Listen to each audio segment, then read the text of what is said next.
네, 안녕하십니까. 네, 주님의 이름으로 우리 모든 성도님들께 문안드립니다. 네, 오늘 우리가 공부할 교재는요, 위기에 빠진 지구의 희망이라는 제목으로 우리가 공부를 하도록 하겠습니다. 제가 먼저 기도를 좀 드리고 이제 시작하도록 하겠습니다. 자비로우신 아버지 하나님, 오늘 이 저녁 47번째 우리 화요 줌 미팅으로 함께 할 수 있도록 인도해 주셨사오니 은혜를 감사드립니다. 성령 하나님 이 시간 저희들과 함께하여 주셔서 위기에 빠진 지구의 희망이 되시는 예수님을 성경 말씀을 통하여 배울 수 있게 인도하여 주옵소서. 예수님 이름으로 기도드립니다. 아멘. 1914년 영국 탐험가 어니스트 쉐클턴과 그의 선원들이 이 역사상 최초로 남극 횡단 모험을 떠났습니다. 그러나 그들이 타고 있던 배가 빙하와 충돌하면서 파손되었습니다. 이 작은 구명 보트에 옮겨 탄 탐험대는 이 코끼리 섬이라 불리는 최남단 무인도에 도달하게 되었습니다. 이 동료 선원들의 구조를 요청하기 위해서 이 쉐클턴과 5명의 선원들은 나무로 된 구명 보트를 타고 800마일을 항해하게 됩니다. 그리고 남은 선원들은 수개월을 기다립니다. 아무도 그들이 어디 있는지 알지 못했기 때문에 그들의 유일한 희망은 바로 어니스트 쉐클턴 뿐이었습니다. 물론 우리가 잘 알듯이 27명의 선원 전원은 무사히 구조되었습니다. 오늘날 우리도 쉐클턴의 선원들과 비슷한 처지에 놓여 있습니다. 죄로 인하여 이 세상은 스스로 해결할 수 없는 위기 가운데 직면하게 되었습니다. 외부로부터의 도움이 절실한 그런 상황인 것이죠. 그렇다면 이 성경은 죄로부터의 구원에 관하여 우리에게 어떻게 말하고 있을까요? 그리고 죄는 어떻게 지구에 들어오게 되었을까요? 계시록 12장 7절에는 하늘에 전쟁이 있으니 이 하나님의 말씀에 의하면 아주 오래전에 루시퍼라는 이 천사가 하나님을 대항하여 반역을 일으켰습니다. 그리고 이 루시퍼는 하나님만 받으실 수 있는 경배를 자신도 받기를 원했습니다. 우리는 이번 안교 교과를 공부하면서 이사야 14장을 함께 연구하면서 이 부분을 살펴보았습니다. 바로 여기에서부터 죄가 시작된 것입니다. 그리고 그 죄는 이 땅의 인류에게로 옮겨오게 됩니다. 하늘에서 쫓겨난 사탄은 어디로 그 반역 정신을 가져갔을까요? 뱀이 여자에게 물어 이르되 하나님이 참으로 너희에게 동산 모든 나무의 열매를 먹지 말라 하시더냐? 사탄은 하와에게 하나님의 분명한 말씀을 의심하고 거절하도록 유혹했습니다. 하나님은 아담과 하와에게 선악을 알게 하는 나무의 열매를 먹지 말라고 하셨습니다. 하지만 하나님의 분명한 말씀 대신 사탄의 유혹을 선택한 하와는 하나님에 대한 믿음이 아닌 불신을 선택했습니다. 그리고 그 결과는 바로 이것입니다. 오직 너희 죄악이 너희와 너희 하나님 사이를 갈라놓았고, 그러니까 우리와 하나님의 그 사이를 갈라놓은 것이 바로 죄라는 것이죠. 너희 죄가 그의 얼굴을 가리어서 너희에게서 듣지 않으시게 함이니라. 죄를 가지고 있으면 하나님을 볼 수도 없고 하나님의 음성을 들을 수도 없습니다. 죄는 우리로 하여금 하나님으로부터 멀어지게 하였던 것이죠. 그리고 하와는 하나님의 말씀에 불순종함으로 생명의 근원이신 하나님으로부터 멀어지게 된 것입니다. 그리하여 죄는 인류를 생명의 하나님으로부터 분리시켰고 그 결과로 말미암아 모든 인류의 죽음이 이르게 된 것입니다. 로마서 5장 12절을 보면은 아담과 하와의 죄로 인해서 모든 사람이 사망에 이르게 되었다고 우리에게 말씀해 주고 있습니다. 죄는 아담과 하와의 후손들에게 어떤 영향을 끼쳤을까요? 로마서 6장 23절에 죄의 삭선 사망이요. 죄는 우리를 죽음으로 인도합니다. 그리고 모든 사람이 죄를 범했기 때문에 하나님의 영광에 이르지 못하게 하는 것이 바로 죄입니다. 우리 모두는 죄의 영향 아래 있게 된 것이죠. 온 인류가 세상에 들어온 죄의 결과로 인해 영원한 죽음 가운데 직면하게 된 것입니다. 그렇다면 이 죄의 결과로부터 우리가 자유로워질 수 있는 방법은 없는 것일까요? 로마서 6장 23절에는 계속해서 이렇게 이어집니다. 죄의 삭선 사망이요 하나님의 은사는 그리스도 예수 우리 주 안에 있는 영원한 생명이라고 말씀합니다. 하나님께서는 죄로 인하여 죽게 된 우리가 그 형벌에서 벗어날 수 있는 길을 마련해 주셨는데 그것이 뭔가 하면 바로 예수 그리스도를 믿음으로 말미암아 모든 사람은 영생을 선물로 받을 수 있게 되었다는 것입니다. 고린도전서 15장 3절을 보면 그리스도께서 우리 죄를 위하여 죽으셨다고 기록하고 있습니다. 죄의 삭은 곧 사망이지만 그러나 예수 그리스도께서 죽으심으로 그 죄값을 치르셨기 때문에 우리는 결코 갚을 수 없는 그 은혜를 입게 된 것입니다. 하나님은 입법자이신 예수 그리스도께서 친히 죽으심으로 인류의 모든 죄값을 지불하게 하신 것입니다. 그렇다면 우리는 어떻게 영생의 선물을 우리 것으로 받을 수 있을까요? 하나님께서는 이미 계획하시고 인류를 구원하기 위하여 예수 그리스도를 이 땅에 보내주시고 십자가에서 죽게 하심으로 누구든지 다 그 예수 그리스도를 믿음으로 구원받을 수 있는 길을 열어주셨는데 요한복음 3장 16절에는 우리가 잘 알고 있는 그리고 다 외우고 있는 하나님이 세상을 이처럼 사랑하사 독생자를 주셨으니 이는 그를 믿는 자마다 멸망하지 않고 영생을 얻게 하려 하심이라. 예수 그리스도를 믿는 것은 영생의 선물을 받기 위한 필수 조건이라고 말씀합니다. 그러나 구원이 선물이라는 것을 우리는 반드시 기억해야 하겠습니다. 하나님은 구하는 자에게 구원을 주십니다. 영생은 우리의 소유로 살 수 있는 것이 결코 아니지요. 그것은 하나님께서 선물로 주셔야만 우리가 받을 수 있는 것입니다. 너무나도 엄청난 것이기 때문에 값으로 매길 수 없는 그런 놀라운 은혜가 바로 구원이기 때문에 하나님께서 선물로 주셔야 우리가 받을 수 있는 것입니다. 여러분 그렇지 않습니까? 선물의 특징은 전적으로 주시는 분의 의지에 달려 있습니다. 내가 그 선물을 받을 자격이 없을지라도 우리 하나님께서 그 선물을 주시기 원하시는 것입니다.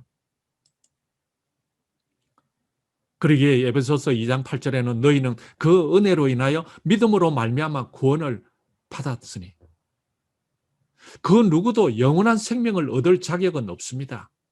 죄의 삭선 사망이기 때문에 그렇습니다. 모든 사람이 죄를 범하였기 때문에 우리는 받을 자격이 없는 것이죠. 그러기에 우리는 다 죽을 수밖에 없습니다. 그러나 우리가 오직 그 하나님의 은혜로 인하여 믿음으로 말미암아 죄로부터 구원을 얻습니다. 먼저 이 믿음은 우리를 구원하는 그 은혜를 붙잡는 수단인 것입니다. 그러면 은혜는 정말 무엇일까요? 우리를 향한 하나님의 자비하심과 용서와 선하심, 그것이 은혜입니다. 은혜란 죄에 빠져 죽을 수밖에 없는 우리에게 내미시는 하나님의 용서와 구원의 손길인 것이죠. 여러분 여기에 그림이 하나 있습니다. 예수님과 함께 있는 사람들의 그 그림인데요. 가운데 예수님께서 계시고 이 사람들은 얼굴 표정을 보시면은 다 예수님의 은혜로 구원받은 사람들의 모습입니다. 그래서 이 그림의 제목이 뭔가 하면은 바로 은혜, 그레이스입니다. 여러분 이 두 번째 그림을 한번 보실까요? 이 그림의 제목은 무엇으로 붙이면 될까요? 첫 번째 그림과는 다르게 전혀 구원받을 가능성이 없어 보이는 사람들이 예수님의 은혜로 구원받은 그런 모습입니다. 바로 이 그림의 제목은 놀라운 하나님의 은혜, Amazing Grace입니다. 전혀 가망이 없는 죄인들을 구원하시는 하나님의 은혜는 그냥 은혜가 아니라 정말 Amazing Grace입니다. 그렇다면 여러분, 믿음이란 무엇일까요? 마태복음 8장 8절에는 주여 내 집에 들어오심을 나는 감당하지 못하겠사오니 다만 말씀으로만 하옵소서. 그러면 내 하인이 낫게 사옵나이다. 예수님께서 백부장의 집에 가셔서 그의 종을 치료하겠다고 하셨을 때 백부장은 단지 예수님께서 말씀만 하시면 그의 종이 나을 것이라고 말했습니다. 그는 하나님이 말씀하시는 대로 모든 것이 이루어질 수 있다고 믿었습니다. 그의 대답을 들으시고 예수님은 이스라엘 중 아무에게도 이만한 믿음을 보지 못하였노라고 말씀하셨습니다. 그리스도의 말씀을 온전히 믿은 그 백부장의 믿음은 참된 신앙의 모본이 되는 것이죠. 그래서 믿음이란 하나님께서 말씀하신 그대로 이루어질 것이라고 믿는 것을 말합니다. 하나님께서 우리에게 영원한 삶을 주시겠다고 말씀하셨을 때 그 약속의 참됨을 믿고 기대하는 것이 바로 신앙이라는 것이죠. 아브라함의 경험은 우리에게 또 다른 믿음의 모본을 보여줍니다. 로마서 4장 20절 21절에 보면 아브라함은 믿음으로 견고하여져서 하나님께 영광을 돌리며 약속하신 그것을 또한 능히 이루실 줄을 확신하였다고 말씀합니다. 믿음은 하나님이 말씀하시는 대로 이루어질 것을 확신하는 것이 바로 믿음입니다. 이것이 진정한 믿음이고 왜 우리가 또 그렇게 말씀을 귀중하게 소중하게 여기는지 알 수 있는 것이죠. 그러면 어떻게 우리가 죄 용서함을 받을 수 있을까요? 사도행전 3장 19절에는 그러므로 너희가 회개하고 돌이켜 너희 죄 없이 함을 받아라. 그러니까 우리가 회개하고 돌이켜서 죄 없이 함을 받아야 한다고 말씀합니다. 여러분, 이 회개라는 것은 이 단어는 동적인 용어입니다. 죄로부터 완전히 돌아서는 것을 의미합니다. 회개한 죄인은 그가 지은 죄에 대하여 통회하는 마음을 갖게 됩니다. 그리고 죄의 속성을 깨닫고 하나님의 의로우심을 받아들이기 위하여 죄로부터 돌아서게 됩니다. 우리는 종종 이런 질문을 하게 됩니다. 회개할 때 하나님께 나의 죄를 반드시 고백해야 되는 것입니까? 요한 1서 1장 9절에는 이렇게 말씀합니다. 만일 우리가 우리 죄를 자백하면 그는 미쁘시고 의로우사 우리 죄를 사하시며 우리를 모든 불의에서 깨끗하게 하실 것이요. 우리의 죄를 어떻게 합니까? 자백하면 하나님께서 모든 불의에서 우리를 깨끗하게 하실 것이라고 말씀합니다. 우리가 기도로서 우리의 죄를 진심으로 하나님께 고백할 때 하나님은 우리의 죄를 용서하시고 깨끗하게 하십니다. 그리고 우리는 이 하나님의 용서의 약속을 믿어야 합니다. 이것이 바로 믿음으로 하나님의 용서를 받아들이는 것입니다. 우리가 자백할 때 하나님은 용서하십니다. 사실은 제가 이렇게 말씀을 드렸지만은 사실은 하나님께서는 이미 우리를 다 용서하신 것이죠. 그러나 내가 내 죄를 자백할 때 그 하나님의 용서가 나의 것이 된다는 말씀이지요.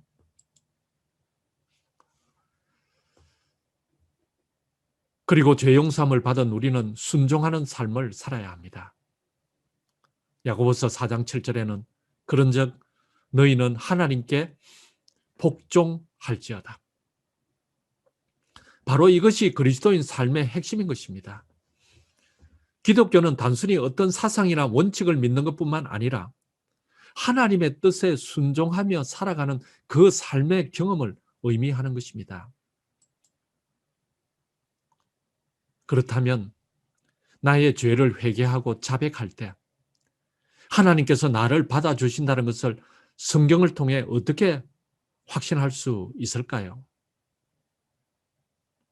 요한복음 6장 37절입니다. 내게 오는 자는 내가 결코 내쫓지 아니하리라. 예수님은 믿음으로 그분께 오는 모든 일을 받아주시겠다고 약속하셨습니다. 우리가 예수님의 용서와 구원을 받아들이기만 한다면 그분께서 주신 모든 약속은 이루어질 것입니다. 지금까지 우리가 이번 공과를 공부한 내용을 잠깐 정리해 보면 이렇게 정리할 수 있습니다.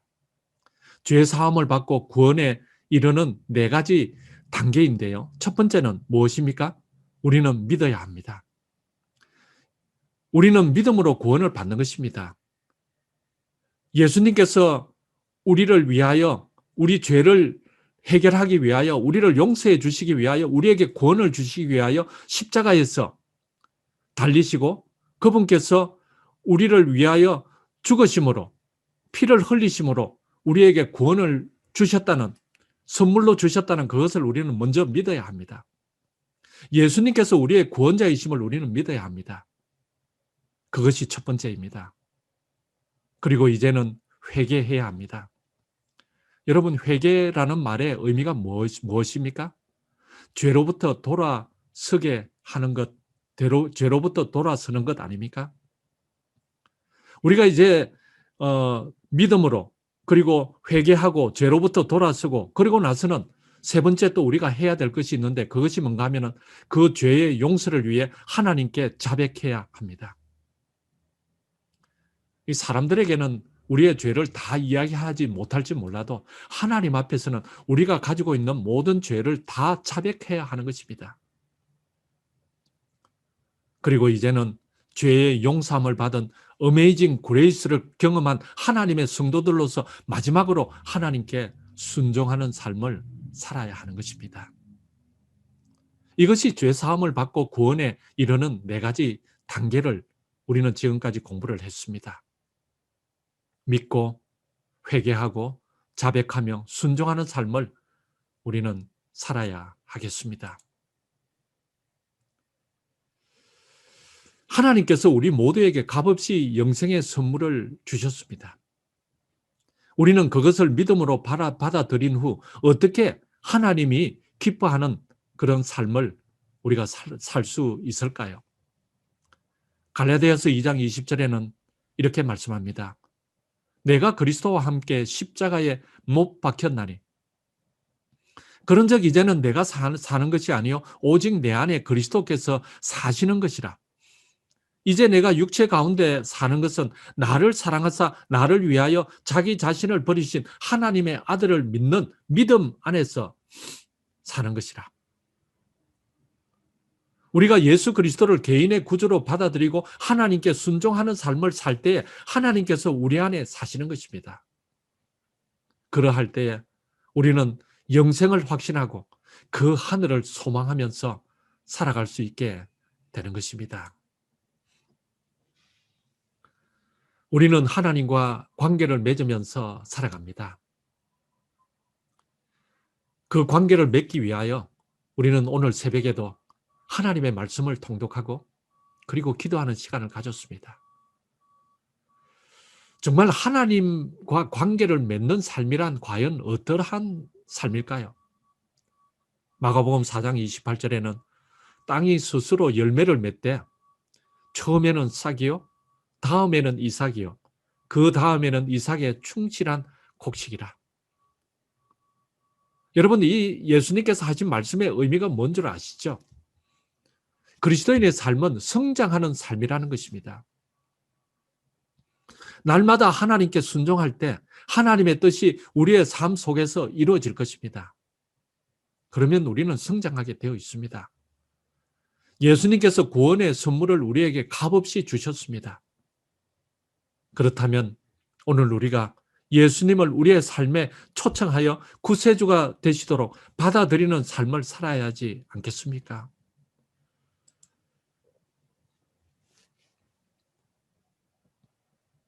예수님께서 구원의 선물을 우리에게 값없이 주셨습니다. 오늘 예수님을 우리의 삶에 초청하여 구세주가 되도록 받아들이길 원하십니까? 이 공과의 마지막 질문은 이 질문으로 끝을 맺으면서 한 이야기를 합니다.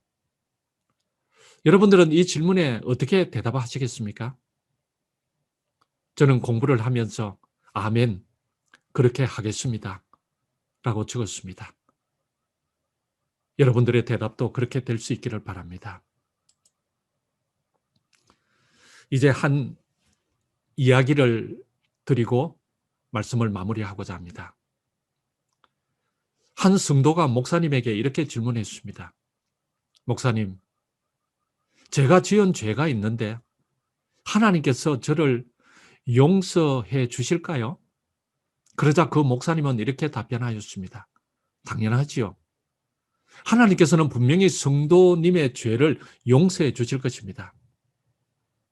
그런데 성도가 다시 물었습니다. 하지만 제가 아주 나쁜 죄를 지었으면요. 그러자 이 목사님은 다시 한번 이야기하십니다.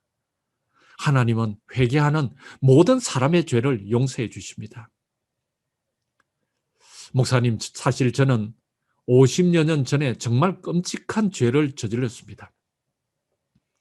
그 이후로 지금까지 매일 그 죄를 자백해 왔는데 하나님께서 저를 용서하셨다는 것을 어떻게 확신할 수 있겠습니까?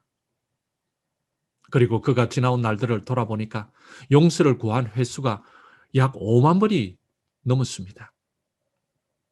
그때 목사님은 이야기하십니다. 제가 생각할 때 성도님은 하나님을 거짓말쟁이로 생각하시는 것 같습니다. 라고 말했습니다. 이 성도님은 깜짝 놀라고 어리둥절했습니다. 본인은 한 번도 하나님을 그렇게 생각해 본 적이 없었기 때문에 그런 것입니다. 목사님은 계속해서 말했습니다. 자, 이 성경절을 한번 읽어보시죠. 그리고 요한일서 1장 9절을 폈습니다. 만일 우리가 우리 죄를 자백하면 그는 미쁘시고 의로우사 우리 죄를 사하시며 우리를 모든 불의에서 깨끗하게 하실 것이요. 하고 성도에게 또 읽게 했습니다. 그때 목사님께서 물었습니다. 성도님은 그렇게 하셨나요? 네, 자백했죠. 좋습니다. 그러면 계속 읽어보세요. 만일 우리가 우리 죄를 자백하면 그는 미쁘시고 의로우사. 하나님은 어떤 분이라고 나오죠? 여기 미쁘시다는 말은 미쁘시고 의로우시다. 이 미쁘시다는 말은 신실하신 분이라는 뜻 아닙니까? 그렇게 대답하면서 그의 얼굴에 무엇인가를 깨닫기 시작하는 것이 보였습니다. 며칠 후에 목사님은 그 성도를 다시 만나게 되었습니다. 목사님 하고 그 성도가 소리쳤습니다. 목사님과 그 말씀을 나눈 후에 제가 50년 만에 가장 편안한 잠을 잘 수 있었습니다. 우리 하나님은 약속을 지키시는 하나님입니다. 미쁘시고 신실하신 분이시죠. 우리의 모든 죄를 용서하시겠노라고 구원하시겠노라고 한 그 약속 어김없이 하나님께서는 지키실 것입니다. 만일 여러분들이 지은 죄로 인하여 여전히 두려움 가운데 있다면 오늘 이 시간 우리를 용서하시겠다고 약속하신 그 하나님의 약속을 믿고 확신하시게 되시기를 바랍니다. 그 구원의 확신으로 말미암아 오늘 이 시간 우리들의 마음 가운데 평안을 갖게 되시기를 바라면서 오늘 제4과 교재의 공부를 마치도록 하겠습니다.